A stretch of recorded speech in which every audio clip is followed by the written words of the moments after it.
Clock vice ഒരു comment വന്നു. എനിക്കത് തീരെ ഇഷ്ടമായില്ല. അതൊരു അൺനെസസറി ചോദ്യമാണെന്ന് മനസ്സിലാണ്ടെന്ന് ഞാൻ റിയാക്ട് ചെയ്തു.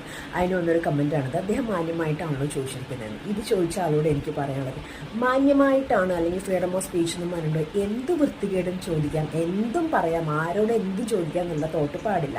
ആൻഡ് അതിൻ്റെ താഴെ വന്നിരിക്കുന്ന ഒരു കമൻറ്റ് അതുപോലും ഷി കാണ്ട് അക്സെപ്റ്റ് ചെയ്യുന്നു. Why should I dude? അയാൾ ആരാണ്? ഒരു ഫേക്ക് അക്കൗണ്ട് കൂടെ വന്നിട്ട് എനിക്കൊന്നാമത് ദൈവാനുഗ്രഹിച്ച അസുഖങ്ങളും ഒന്നുമില്ല. ഞാൻ ക്ഷീണിച്ചിരിക്കുക, തടിച്ചിരിക്കുക, വെളുത്തിരിക്കുക, കറുത്തിരിക്കുക, ഇരുണ്ടിരിക്കുക, പല്ല് പൊന്തിരിക്കുക, കണ്ണടഞ്ഞിരിക്കുക, പിരിയം പൊക്കിയിരിക്കുക, വിരൽ താത്തിയിരിക്കുക, ഇതൊന്നും സൊസൈറ്റിയെ ബാധിക്കുന്ന ഒരു കാര്യമേ അല്ല. പിന്നെ എന്തിനാ അൺനെസസറി ചോദിക്കണം? എന്നെ അറിയാത്ത ഒരാൾ ഫേക്ക് അക്കൗണ്ട് കൂടെ വന്നിട്ട് എനിക്ക് ഭാര്യയ്ക്ക് ഒരു കെയർ തരാനായിട്ട് എനിക്ക് കുറച്ച് കെയർ തരുമെന്ന് പറഞ്ഞ് ഞാൻ സൊസൈറ്റിയിൽ പ്ലക്കാർഡ് ഇട്ട് നടക്കുന്നൊന്നുമില്ല. എന്നെ നോക്കാൻ എനിക്കറിയാം, എൻ്റെ ഫാമിലിക്ക് അറിയാം. Okay, so these are the questions are none of your business. So അതുകൊണ്ട് ഞാൻ റിയാക്ട് ചെയ്തു. എന്തെങ്കിലും ബുദ്ധിമുട്ടുണ്ടെങ്കിൽ ഒരു കാര്യം ചെയ്യും, ഒരു കട്ടൻ ചായ ഇട്ടുകൊണ്ട് കുടിക്കുക. അത് എണ്ണ അങ്ങോട്ട് മാറട്ടെ. Good vibes, have A nice day.